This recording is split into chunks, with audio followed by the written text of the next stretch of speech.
3-year-old fillies, coming 4-year-old now. AQHA's RJC Old Autumn.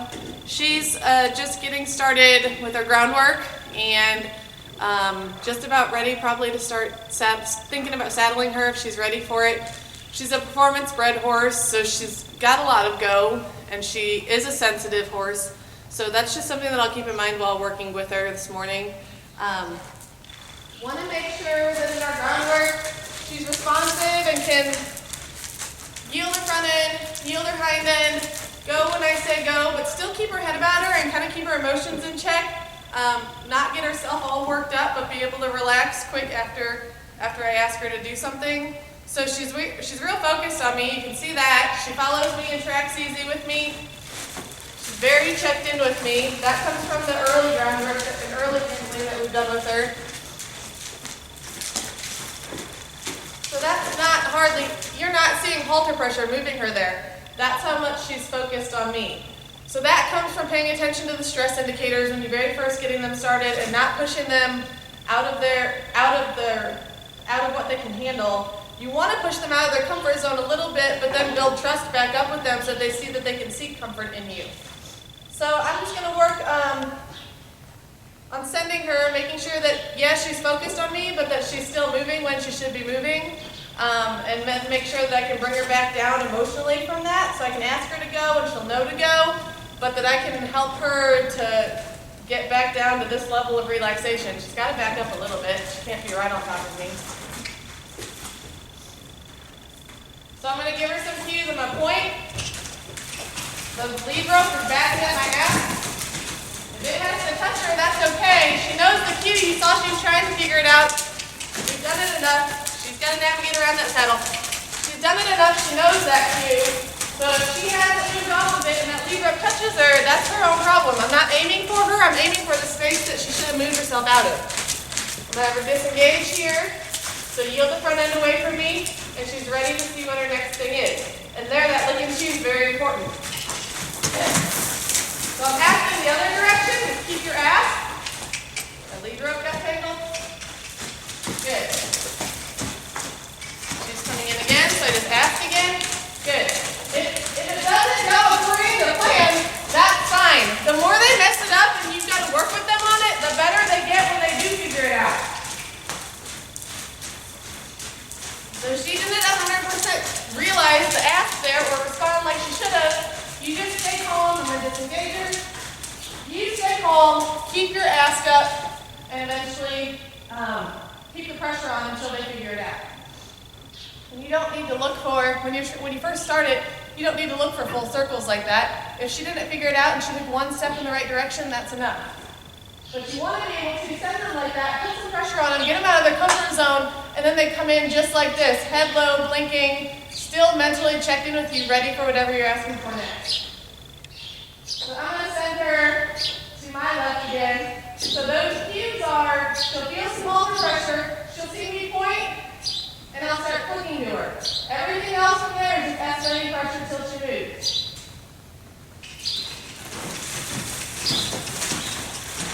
There.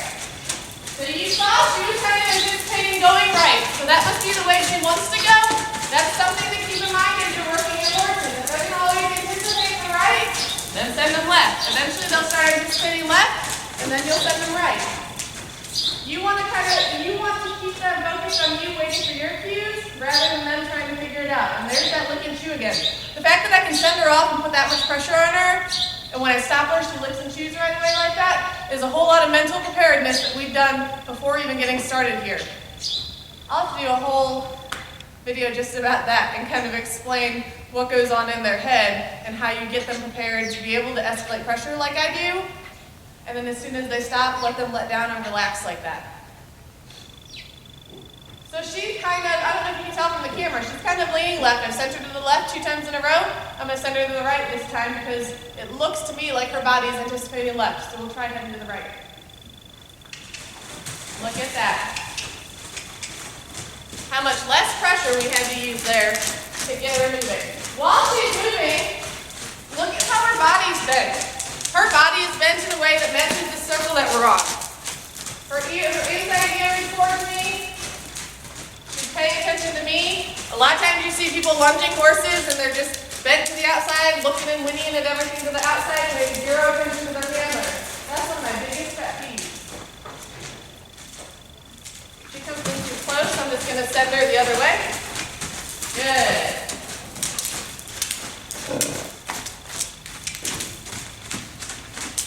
Here again, she's going the opposite direction. She's bending towards me. She just flicked her ear back at me. She's paying attention to what's going on here. Disengage her hind end and just stop her. If she doesn't disengage, send her the other way. So here's that nice responsive forward. I did not put much pressure on her, and she picked up a good forward lope in her top nice. Disengage her hind end, let her stop. Comes in too close. Good. And there's her licking too again. So I've used my rope a lot. I use my rope a lot as a backup to my ask, to reinforce my ask. I also want to make sure that that doesn't become something that she's worried about. So I'll come in and desensitize with it. When you're desensitizing, do not whack them over the back and just keep your movement of the rope real rhythmic. She's kind of pushing her back, so I'm just going to keep it rhythmic. Now she's moving her feet. She'll stop moving her feet or stop switching her back and then rub her and help her come down. So I'm not worried about her mental state here. She's looking, she's checked in with me, she's blinking, her ears are flicking, she's all good. I just want her to know that when the rope is moving, it does not mean move. The rope moving only means move if there was a cue in front of it.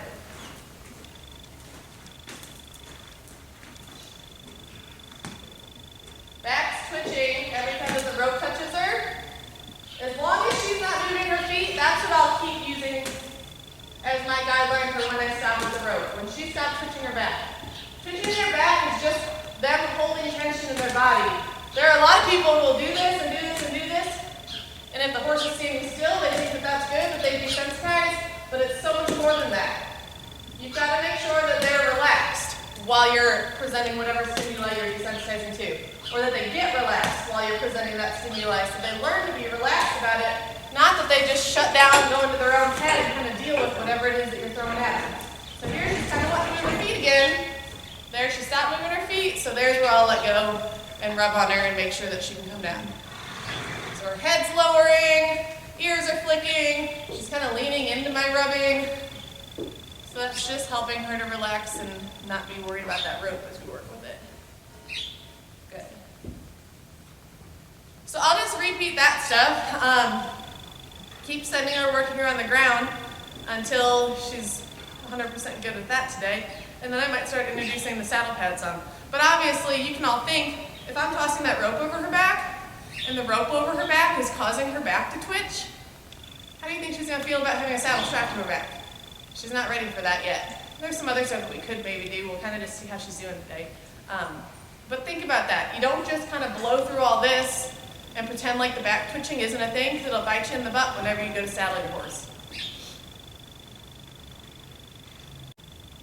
So sometimes people ask how long I go through that groundwork that you just saw me doing, where I'm sending her both directions and yielding the front end, yielding the hind end, making sure that she's focused, making sure she can relax, all that jazz I was talking about. I do that every day. I do that every day that I'm working with the young horses. Now with her, or one that's just getting started, it might be longer because I'm looking for all that stuff. How long it takes to get all that stuff as good as what I want it to be so that we can be successful in whatever we're doing next. But as the horses get farther along, it might just be like a 2 to 5 minute check where you just have to make sure everything's working like it should and everything is working like it should, so then you get to move on. So just keep that in mind while you're working with your horses. You always want to, you don't just want to skip steps 1 through 5 and get started on step 8, because step 8 is where you left off in your last training session. Go through steps 1 through 7. Make sure everything's working like it should. Then move on to step 8 that you were excited about moving on to for the day. But if everything's not, say step 4 is not working good, sorry, that's what you got to work on. You can't move on to step 8. One of the things you can do when you're getting ready to saddle them, if she was switching her back at that rope like you saw, how's she going to feel about a flag? And here she wants to check out the flag. It's making wavy noise. It's touching her. She's feeling the sensation of it. She's hearing the noise of it. She's seeing the movement of it as it moves around and she's curious about it, these young horses, let them explore. Let them figure stuff out for themselves a little bit. So, doesn't seem to be bothering her much there. So as you go, just moving it around on her back, that back twitching is not there. I worked through that with the rope and she doesn't have that here with the flag. And I'm not being like soft and ginger, like, oh, please don't scare my horse. You don't want to be like that. You want to present things like they're going to see them in the real world. In the real world, when I go to saddle my horse, it's going to be, whoop, throw that saddle right on. I don't want to be, oh, sorry babe, don't move, don't move, don't move, and set it gingerly. Do it like you're going to do it when you're working them every day. We'll let her check that flag out again. She's still curious about it. She even wants to she was kind of lipping at it a little bit. So, and you want to work your horse with the flag on both sides, just like I did the rope on both sides. Make sure she's good about it on both sides. She picked her head up a little bit, so that's something to notice. Her back's not twitching, but I'll keep that flag here going until she starts to lower her head, blink, flick her ears a little bit, lick and chew, something like that that shows me that she's relaxing over it a little bit more.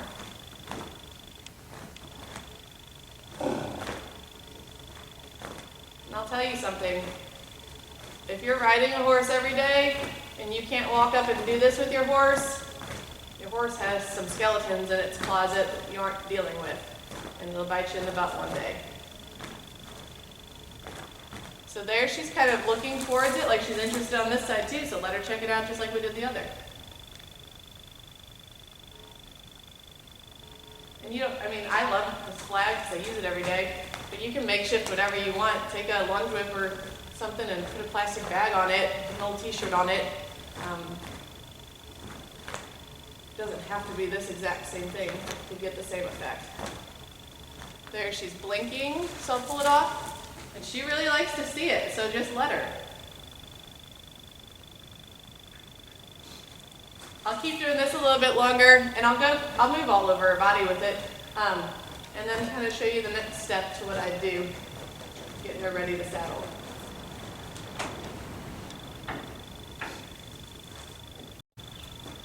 So we've been doing that flag work here next to our blanket and pad and saddle, and you can see she's pretty curious in them.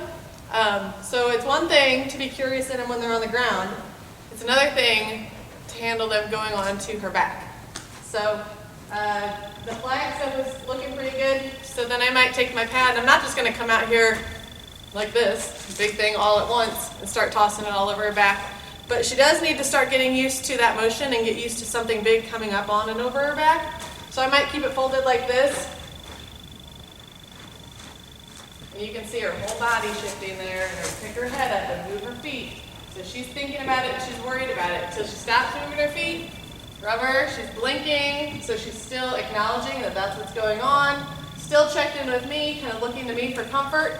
And this looking to me in a time where she's worried about something, that comes from that mental preparedness and the very early work that you do with them. So again, I'll have to do a whole nother video blog just talking about that because I didn't get any of that on video, but it's really boring to watch anyway.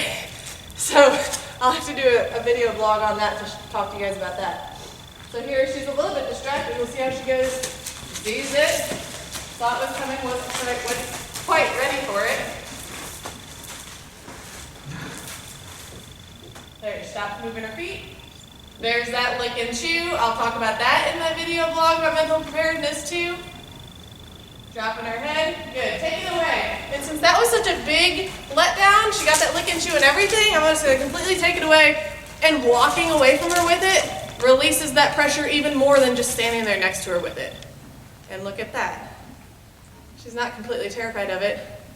She's trying to figure it out. So that's a positive. That's what you want to look for. So I don't think she'll be one that's ready to saddle up today, but we can certainly get started with this kind of stuff to help get her there. And here, she just wants to keep checking it out before I put it on her. Don't crush that curiosity in your young horses. Good, and look at that. She didn't move, she's blinking. Her lip is twitching. She wants to let down and lick and chew, but she just can't relax enough yet.